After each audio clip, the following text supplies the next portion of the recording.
करना आया है कि कैसे बनाना है, कैसे रिप्रेजेंट करना है प्रेजेंटेशन को। ठीक है बेटा, तो कैसे बोलोगे आप? वहाँ जाके तो बहुत ही स्कूलों के बच्चे होंगे। तो आपको ये नज़र रखना है कि उम, हमें टॉप करना है किसी भी हाल में। चलो स्टार्ट करते हैं, कैसे आपको बुलाना है। अस्सलाम वालेकुम audience, my self Momin Sabzar from Fantalis educational institute Dilshafora, class 8th। Today, I am presenting here a presentation on India's Energy Basket 2047 Prospects and Challenges। आज हम देखते हैं कि इंडिया एनर्जी बास्केट 2047 में कौन कौन से आपको प्रॉब्लम्स फेस हो सकते हैं आगे जाके, और आप इसको प्रोग्रेस कैसे कर सकते हो। ये इसका थीम है। हम इसके बारे में, इस पे हमारी आज प्रेजेंटेशन है। चलो हम स्टार्ट करते हैं स्लाइड नंबर 1 से। स्लाइड नंबर 1 पे ये लिखा है, what is an energy basket. Energy basket क्या होती है? जिस तरह फ्रूट्स की कोई टोकरी होती है, उसमें से आपको मुख्तलिफ़ किस्म के फल देखने को मिलते हैं। इसी तरह एनर्जी बास्केट एक ऐसी किस्म की टोकरी है जिसमें डिफरेंट किस्म की एनर्जीज होती है। हम कंसिडर करते हैं एक टोकरी है, जैसे कि कोल एंड फॉसिल्स की energy, solar energy, wind energy, hydro power, nuclear and other energy. ये मानो कि एक टोकरी है, इसमें सभी एनर्जीज है।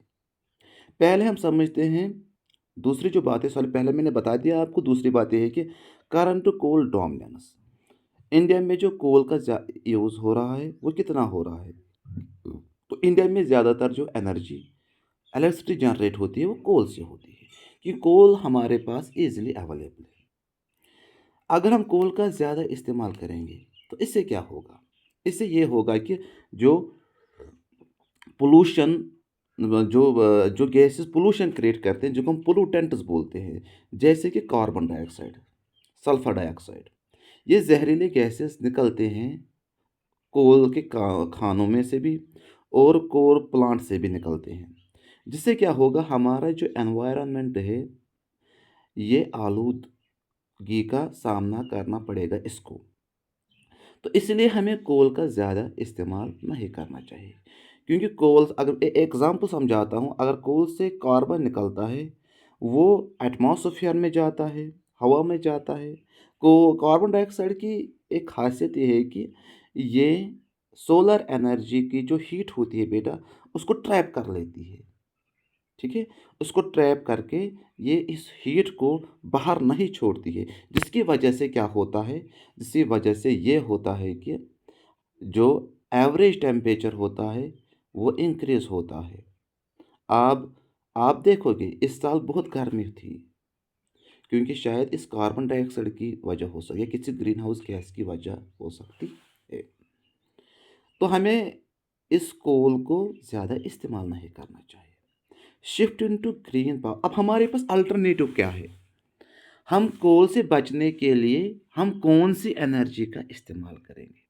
ग्रीन पावर का मतलब होता है ऐसे वसाइल एनर्जीज के जिससे कोई पोल्यूशन क्रिएट ना होगा, आलूदगी कोई क्रिएट नहीं होगी। जैसे कि अगर मैं हम इस्तेमाल करेंगे इसमें सोलर एनर्जी, आफ्ताब से जो एनर्जी आती है, सूरज से जो एनर्जी आती है, उसको हम सोलर एनर्जी बोलते हैं। इस सोलर एनर्जी को हम कन्वर्ट करेंगे इलेक्ट्रिसिटी में, किसके थ्रू? सोलर पैनल्स के थ्रू।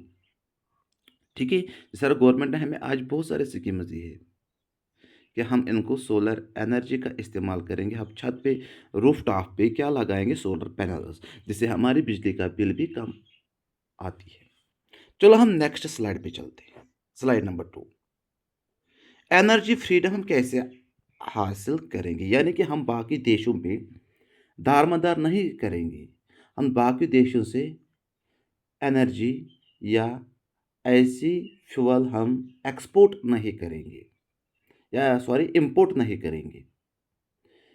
तो क्या है, 100 ईयर्स ऑफ इंडिपेंडेंस 2047 में हमारी कंट्री को आज़ाद होने में 100 साल हो जाएंगे। आज़ाद आज़ादी हासिल करने में 100 साल हो जाएंगे। तो हमें क्या करना है? हमें 2026 से 2026 से लेकर 2047 तक ऐसे प्लानिंग करनी है ताकि हम खुद की एनर्जी क्रिएट करें। हम बाकी मुल्कों से, मतलब कि जैसे कि पेट्रोल है या पेट्रोलियम है, इसको नहीं खरीदेंगे। हम अपना ही एनर्जी के रिसोर्सेज क्रिएट करेंगे। Net zero target. Net zero target का मतलब है कि हम जो फॉसिल फ्यूल्स हैं उनका कम इस्तेमाल करेंगे, क्योंकि उनसे पोल्यूशन ज़्यादा क्रिएट होता है, जिसकी वजह से हमारा एनवायरनमेंट ख़राब होता है।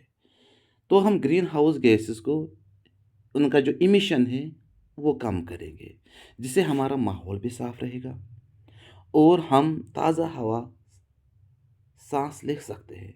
दिल्ली की अगर हम बात करेंगे, एक टाइम पे ये दुनिया में सबसे पोल्यूटेड सिटी थी। वजह क्या है? वहाँ पे गाड़ियाँ ज़्यादा है। अब दिल्ली शिफ्ट हो रहा है ईवी कार्स पे, लेकिन इलेक्ट्रिकल व्हीकल्स पे। अब जो तीसरा पॉइंट यहाँ पे 3x एनर्जी को 2047 तक हमारी जो एनर्जी है 3 गुना बढ़ जाएगी। कुछ हमें ऐसे प्लानिंग करनी है जिसकी वजह से हमारी एनर्जी बढ़ जाएगी। As India builds more schools, hospitals, cities and industries, और electricity demand will grow 3 times. तो आपको पता है कि इंफ्रास्ट्रक्चर बढ़ रहा है, बिल्डिंग्स बढ़ रही हैं, पॉपुलेशन बढ़ रही है। अभी जो पॉपुलेशन है 140 करोड़ पॉपुलेशन हिंदुस्तान में, ये 211 सेंसस के मुताबिक है। अभी 2027 सेंसस चल रहा है, ये चाइना को भी पीछे छोड़ेगा। जब आबादी बढ़ेगी, हमारी जो ज़रूरियातें हैं वो भी बढ़ेंगी, इंडस्ट्रीज़ बढ़ेगी, ठीक है? इंडस्ट्रीज़ बढ़ेगी तो जो व्हीकल्स है वो भी बढ़ेंगे, हमारी डिमांड ज़्यादा बढ़ेगी। अभी हम चाइना को पीछे छोड़ने वाले हैं। अकॉर्डिंग टू द सेंसस 2027 जो अभी चल रहा है, 2027 में वो कंप्लीट हो जाएगा। तो हमें क्या करना है? हमारे 3 टाइमर्स, जब अगर घर में 2 आदमी थे, 2 फैमिली मेंबर, न्यूक्लियर फैमिली है, 2 मेंबर की फैमिली है, 2047 में मुमकिन है 10 मेंबर की फैमिली बन सकती है। इन 10 लोगों की जो, मतलब कि ज़रूरियातें हैं वो भी बढ़ जाएँगी। इसका मतलब ये है कि हमारी जो एनर्जी है वो भी बढ़ जाएगी। तो हमें करना क्या है? हमें अपनी एनर्जी को 3 गुना बढ़ाना है 2047 तक, ताकि हम एनर्जी के क्राइसिस को फेस ना करें। अब नेक्स्ट स्लाइड पे आते हैं। Slide number 3, bright prospects of green power. तो हम हमारा जो है ग्रीन पावर का इस्तेमाल करेंगे। मैंने पहले इससे अगले स्लाइड में बताया था कि जो ग्रीन पावर क्या होता है, ऐसी एनर्जी क्रिएट करना जिसमें कि को क्रिएट नहीं सर बेटा, कि जो ट्रांसफॉर्म करना जिसमें से कोई पोल्यूशन ना हो। देखिए, सोलर एंड विंड रेवोल्यूशन,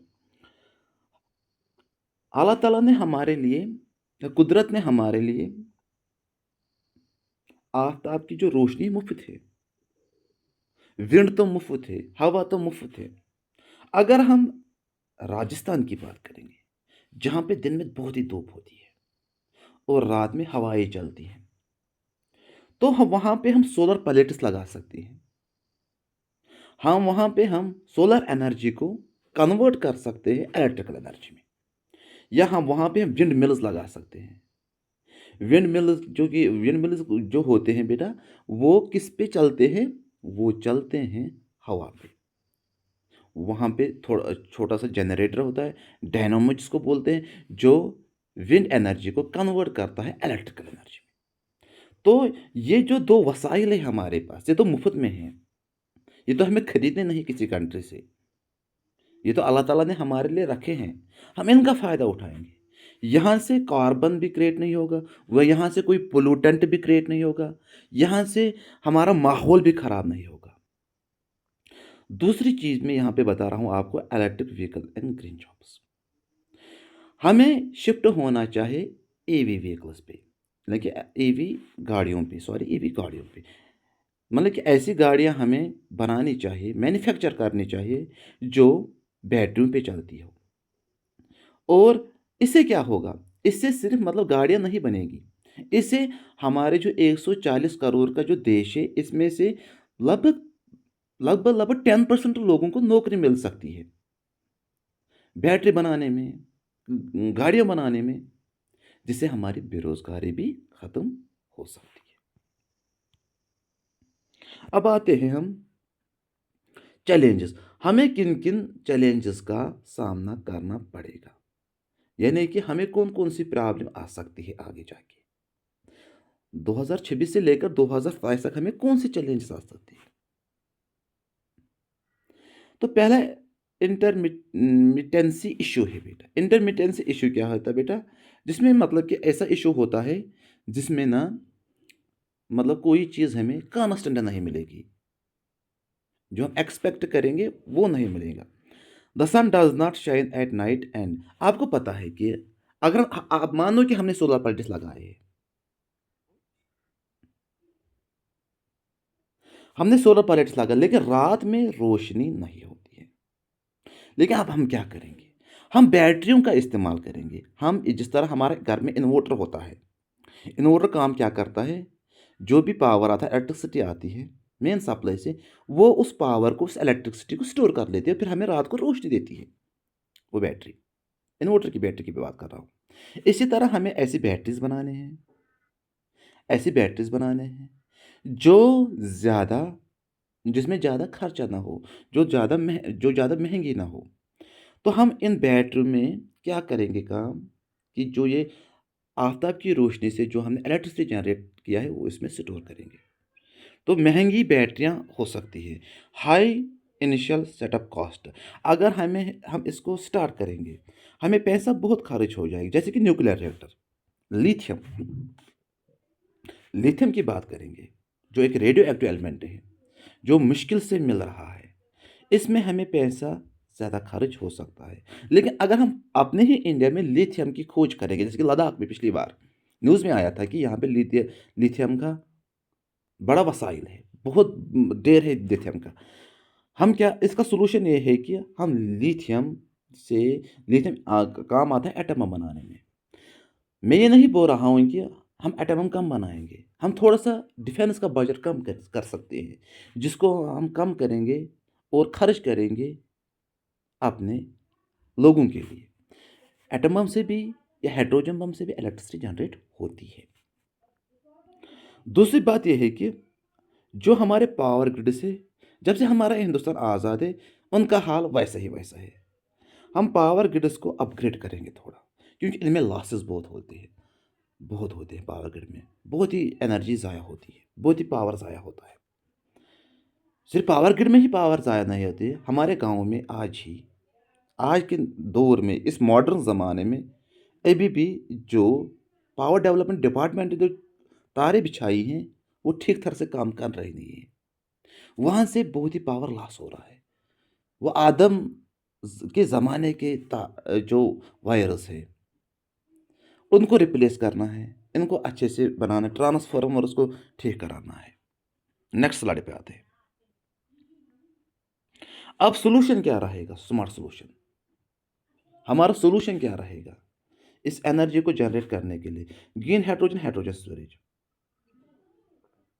हमें क्या करना है कि हाइड्रोजन का इस्तेमाल करना है। जो आपको पता है हाइड्रोजन इस्तेमाल होता है रॉकेट्स में या किसी सैटेलाइट को लॉन्च करने में। हम हाइड्रोजन का इस्तेमाल करेंगे एनर्जी जनरेट करने के लिए। ये भी पोल्यूशन फ्री हाँ, ये भी पोल्यूशन फ्री है। आपको पता है कि हाइड्रोजन जो एक ऐसा फ्यूल है जिसका हाई कैलोरीफिक वैल्यू है, लगभग 150 किलो जूल पर ग्राम। 150 किलो जूल पर ग्राम से इतनी एनर्जी मिलती है। एवरीडे एनर्जी सेविंग, हमें रोज़ एलईडी लैंप्स का इस्तेमाल करना है। आज हमें पता चलता है कि ये पावर जो हमारे घर में आता है, इलेक्ट्रिसिटी जो हमारे घर में आता है, आती है, इससे क्या होता है, अगर हम ज़ाया करेंगे तो हमारी बिल बढ़ जाती है। हमें एलईडी के लैंप्स का इस्तेमाल करेंगे जो कम पावर पे काम करते हैं, और ज़्यादा एंड वॉकिंग और राइडिंग, हमें ज़्यादातर बाइक्स पे नहीं जाना जिसमें पेट्रोल हम खर्च कर सकते हैं। या हमारे क्लासरूम में जो फ़ैन चलते हैं उनको बंद करके रखें ताकि हम एनर्जी को बचा सकें। इनोवेटर्स ऑफ टुमारो, अगर हम जैसे अब छोटे से नाने से मने से बच्चे आज समझेंगे, हम कल के साइंटिस्ट बन सकते हैं, ग्रीन साइंटिस्ट बन सकते हैं, इंजीनियर्स बन सकते हैं, अगर हम इस पे काम करेंगे। यहाँ पे जो डायग्राम में बताया गया है कि जो hide renewable energy in storage electricity generated, तो बेटे यहाँ पे क्या हो रहा है कि जो पानी आ रहा है ऊपर किसी पहाड़ी से, उससे इलेक्ट्रिसिटी जनरेट होता है, नीचे तो पानी ज़ाया हो रहा है, फिर हम इसी पानी को वापस पहाड़ तक चढ़ाएंगे दोबारा इसको इस्तेमाल करके, हाइड्रो पावर प्रोजेक्ट का स्मार्ट हाइड्रो पावर प्रोजेक्ट बनाएंगे, जिससे हमारा पावर भी ज़ाया ना हो, हमारी सॉरी हमारी एनर्जी ज़ाया भी ना हो, हमारा पानी भी ज़ाया ना हो। तो इस पानी का हम बार बार इस्तेमाल करके बार बार इलेक्ट्रिसिटी को जनरेट करते हैं। तो थैंक यू वेरी मच। तो लास्ट में अगर आपको कोई क्वेश्चन है आप पूछ सकते हो।